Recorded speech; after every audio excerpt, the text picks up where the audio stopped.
Bab 8, Racun Plum. Mao terbangun oleh kicauan burung pipit. Ia duduk tegak di tempat tidurnya yang sederhana, bau khas obat yang sedang direbus menusuk hidungnya. "Selamat pagi," kata sebuah suara yang tenang dan kebapakan. Itu milik ayahnya. "Betul, aku sudah pulang," pikirnya. Ini adalah kunjungan pertamanya pulang sejak ia mulai bekerja di istana luar. Biasanya, pelayan di posisinya tidak punya liburan yang berarti. Tentu saja tidak.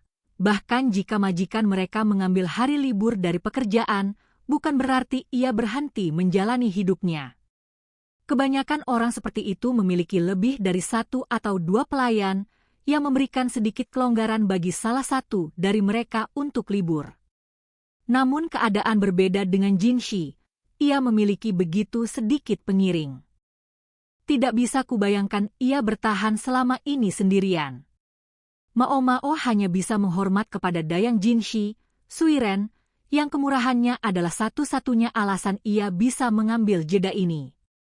Meskipun Mao membayarnya, di sisa waktu, Suiren mempekerjakannya tanpa henti. Mao bangkit dari tempat tidur dan duduk di kursi yang kasar. Ayahnya membawakan semangkuk bubur hangat dalam mangkuk yang sumbing. Ia menyeruputnya, kurang garam, namun ayahnya setidaknya telah memberinya cita rasa yang kuat dan menyegarkan dengan mencampurkan beberapa tanaman herbal yang harum. Mao menambahkan beberapa tetes cuka dan mengaduk. "Jangan lupa cuci muka," kata ayahnya. "Ya, setelah makan dulu." Mao terus mengaduk bubur dengan sendoknya sementara ayahnya mempersiapkan bahan-bahan untuk obat yang sedang ia buat. "Apa rencanamu hari ini?" tanyanya. Mao memandanginya, sedikit bingung. "Tidak ada yang istimewa," katanya. "Kalau begitu, mungkin kamu bisa pergi ke rumah Verdigris untukku." Ada jeda sebelum Mao berkata, "Tentu." "Baiklah." Ia menambahkan lagi sedikit cuka ke buburnya. Apotek ayahnya terletak di dalam rumah Verdigris, namun ketika ia memintanya untuk pergi ke sana, ada sesuatu yang lain yang ia maksudkan. Ketika Mao tiba, ia menyapa pelayan laki-laki di luar dengan sapaan yang akrab dan masuk. Melewati atrium yang anggun di aula masuk, ia berjalan melalui selasar beratap di satu sisi. Halaman tengah semewah yang ada di mansion bangsawan manapun, dan pada malam hari diterangi oleh lentera-lentera yang menyala. Tempat itu dirawat cukup baik untuk mengesankan para tamu yang sesekali datang minum teh di siang hari. Mao tidak berhenti di halaman, namun melanjutkan ke sebuah bangunan kecil yang sepi. Ini bukan tempat untuk para pelanggan. Begitu masuk, bau penyakit memenuhi lubang hidungnya. "Selamat pagi." Seorang wanita tidur di dalam, rambutnya acak-acakan. Ia tampak seperti kerangka yang sangat tidak menyenangkan. "Saya membawa obat Anda," Mao melanjutkan. Wanita itu, bagaimanapun, tidak berbicara. Seseorang mungkin hampir mengira ia sudah lama lupa caranya. Dulu ia mengusir Mao keluar, tampaknya dari kebencian semata, namun dalam beberapa tahun terakhir ia sudah kehilangan tenaga bahkan untuk melakukan itu pun. Mao pergi ke tempat wanita itu berbaring dengan lesu telentang dan membantunya menelan serbuk yang dibawanya. Itu adalah apa yang digunakan ayahnya sebagai pengganti merkuri atau arsenik. Kurang beracun, katanya, dan lebih efektif. Namun saat ini bahkan obat itu tidak mampu membantu menenteramkan wanita itu. Namun mereka tidak punya cara lain untuk mengobatinya selain memberikan serbuk ini. Wanita tanpa hidung itu hampir 40 tahun sekarang, namun dulu ia dirayakan sebagai kupu-kupu malam, dijunjung sebagai bunga. Rumah Verdigris sekarang merupakan tempat yang cukup bergengsi untuk memilih-milih pelanggannya, namun tidak selalu begitu.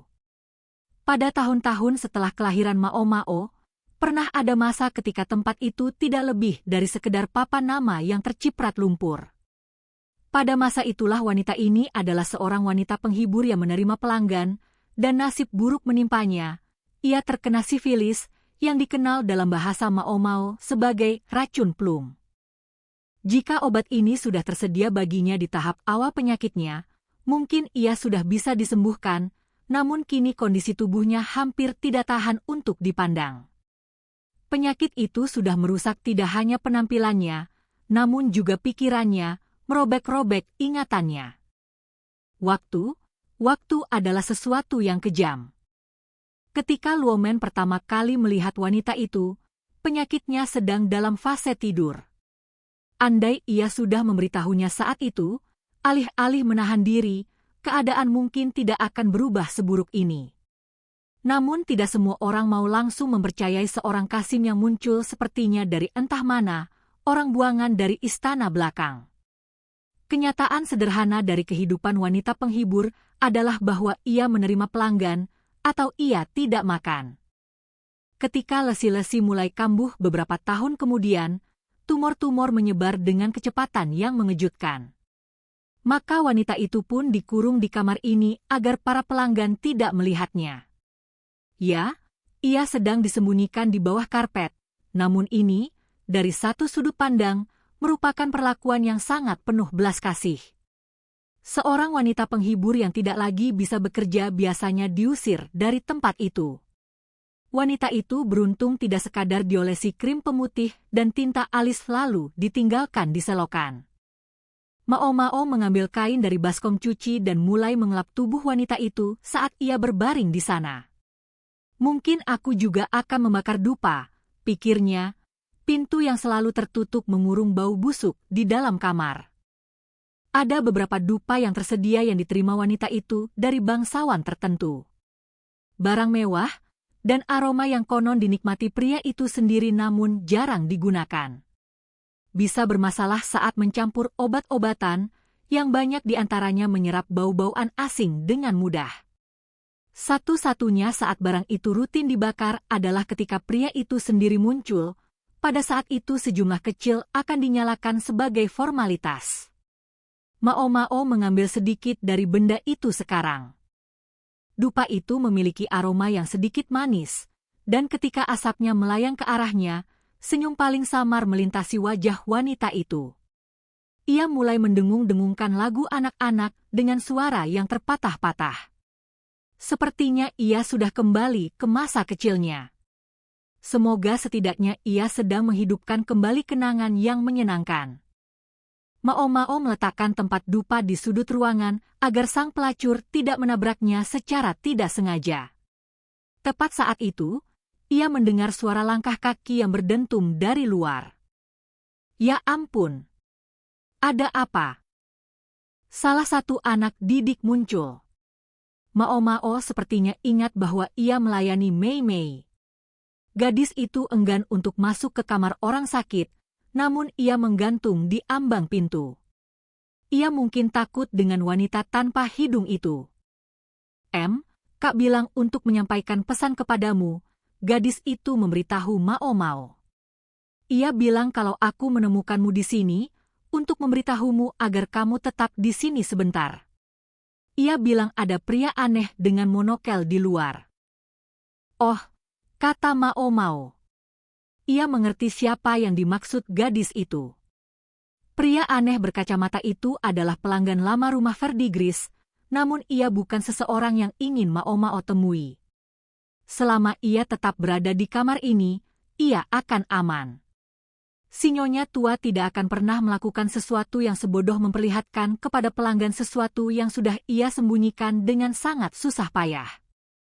Baik, kata Mao Mao sekarang. Aku sudah mengerti. Kamu bisa kembali. Kemudian ia menghembuskan napas. Wanita tanpa hidung itu menghentikan lagunya dan mengeluarkan sekumpulan kelereng yang dibuat dari batu berwarna. Ia mulai menjajarkannya satu persatu, seolah mencoba menata potongan-potongan ingatannya yang sudah carut-marut. Wanita bodoh, pikir Mao Mao. Ia pergi ke sudut ruangan dan berjongkok. Mei Miei lah yang datang tak lama kemudian untuk memberitahu Mao Mao bahwa suasana sudah aman. Berbeda dengan anak didiknya, sang pelacur masuk ke ruangan tanpa ragu-ragu, seolah ia sudah mengenal tempat ini dengan baik. Terima kasih sudah merawatnya hari ini. Mao Mao menyusun bantal bundar. Mei Mei duduk dan tersenyum ke arah wanita yang sakit itu. Sang pasien tidak bereaksi. Ia sudah tertidur di suatu waktu. Mao Mao, kata Mei Mei. Mereka membicarakan tentang kamu tahu apa lagi. Mao Mao memang tahu apa. Pikiran itu saja sudah cukup untuk membuat kulitnya merinding. Orang tua yang keras kepala, bukan? Aku kagum kamu bisa tahan, Kak. Ia pelanggan yang baik, kalau kamu bisa menerimanya apa adanya. Dan mengingat apa yang ia bayar, si nyonya tua tidak akan pernah keberatan. Ya. Dan aku yakin itulah mengapa ia begitu bersemangat untuk menjadikanku wanita penghibur. Pelanggan yang dimaksud adalah alasan mengapa si nyonya tua begitu tekun membawa Mao Mao ke pekerjaannya selama bertahun-tahun ini. Jika bukan karena Jin Shi yang mempekerjakannya, ada kemungkinan besar ia sudah dijual kepada pelanggan itu sekarang. Aku tidak ingin memikirkannya, katanya, wajahnya menyeringai. Mei Mei menghembuskan napas panjang ketika melihat ekspresi itu. Dari sudut pandang luar, itu mungkin terlihat seperti kesempatan yang sangat baik. Anda pasti bercanda. Jangan membuat muka seperti itu padaku. Para wanita penghibur memiliki pandangan yang sedikit berbeda dari kebanyakan orang tentang apa yang merupakan pasangan yang baik. Apakah kamu tahu berapa sedikit dari kita yang berhasil berakhir dengan seseorang yang benar-benar kita inginkan? Tahu. Karena bagi si nyonya tua, ketertarikan pribadi tidak berarti apa-apa, tapi perak itu sangat, sangat berat. Itulah harga tiket perahu ke surga, kata Mei Mei dengan tawa yang riang. Ia mengusap rambut wanita yang sakit itu, kemudian berbisik kepada Mao Mao. Aku pikir si nyonya tua sedang berniat untuk menjual salah satu dari kita suatu hari nanti. Kita sudah hampir sampai di usia itu. Mei Mei belum genap 30, namun bagi seorang wanita penghibur, sangat wajar untuk mulai memikirkan pensiun di usia itu. Jual mahal, begitu katanya, atau lebih tepatnya, jual sebelum kecantikanmu mulai memudar. Mao Mao diam-diam menatap profil Mei Mei. Wajahnya yang masih cantik tampak dipenuhi berbagai emosi, namun Mao Mao tidak ingin terlalu keras memikirkannya. Perasaan-perasaan itu masih belum ia pahami. Jika memang ada sesuatu yang disebut cinta, Mao Mao pikir ia sudah meninggalkannya di dalam rahim wanita yang melahirkannya ketika ia keluar ke dunia. Bagaimana jika kamu membuka tempatmu sendiri? Hah? Yang terakhir aku inginkan adalah menjadi pesaing si nenek itu. Mei Mei pasti punya cukup uang untuk membebaskan dirinya, pikir Mao Mao. Jika ia memilih untuk tidak meninggalkan kehidupan pelacur, itu pasti karena ia belum siap. Masih sebentar lagi, kata Mei Mei dengan senyum. Aku tidak akan selamanya di bidang ini. Jin Shi menekan capnya pada beberapa dokumen, wajahnya panjang. Perjalanan kemarin pasti sudah melelahkannya. Ia menghela napas, tidak pernah ia bayangkan bahwa tempat di mana pertemuan itu berlangsung adalah perpanjangan virtual dari kawasan hiburan. Ia tidak pergi ke sana untuk itu. Lebih dari itu, seluruh tujuan penyamarannya adalah karena ia sulit keluar dari istana dengan tenang. Namun ia berakhir diiringi Mao Mao hampir sampai ke pintu pertemuannya. Sesuatu yang tidak ia bayangkan sebelumnya. Gagasan itu justru datang dari asisten yang diam-diam menata dokumen di sampingnya. Pria ini sudah melayaninya selama bertahun-tahun, namun mungkin itu membuatnya terlalu berani mengambil inisiatif sendiri. Tidak diragukan lagi ia pikir apa yang sudah dilakukannya adalah demi kebaikan Jin Shi, namun Jin Shi bisa mengajukan sejumlah keberatan. Gao Shun, apa yang sedang kamu rencanakan? Tanya Jin Shi. Gao Shun menggelengkan kepala seolah gagasan untuk merencanakan apapun tidak pernah terlintas di benaknya. Izinkan saya menjawab pertanyaan dengan pertanyaan, Tuan, bagaimana perjalanan kecil Anda ke kota? Ah, iya. Jin Shi tidak begitu yakin harus berkata apa tentang itu. Ia menyeruput teh dengan harapan bisa menunda. Ia yakin sekarang, Gao Shun pikir ia sedang membantu, dengan cara apapun itu. Jin Shi mencari-cari cara untuk mengganti topik di benaknya. Aku menemukan sesuatu yang menarik. Gadis itu ayah angkatnya adalah seorang kasim, dan pernah menjadi dokter di sini. Gadis itu, maksudmu Xiao Mao? Kalau ia diajar oleh seorang dokter istana, itu akan menjelaskan banyak hal tentang pengetahuan medisnya. Kasim, kamu dengar aku. Kenyataan sederhananya adalah, tidak mungkin ada dokter istana belakang yang merupakan orang ternama. Seseorang yang punya kemampuan untuk menjadi praktisi medis yang berkualifikasi tidak perlu menjadi kasim untuk mencari pekerjaan. Satu-satunya dokter yang berakhir di istana belakang adalah mereka yang bermasalah. Mungkinkah seorang praktisi yang berbakat benar-benar ada di antara para kasim? Tanya Gao Shun. Itulah pertanyaannya, bukan? Kata Jin Shi. Gao Shun mendengung dan mengusap dagunya.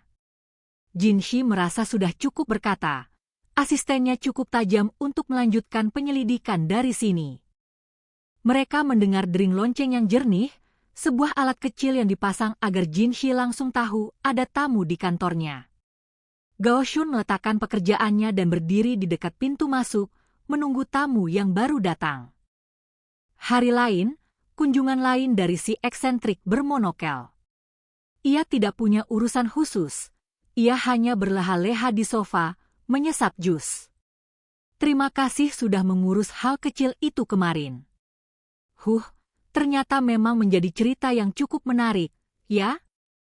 Lakan mengusap dagunya dan menyipit menatap Jin Shi, membuat matanya yang sudah sempit itu semakin menyempit. Rupanya si bungsu dari kakak beradik itu yang paling cakap setelah semua itu.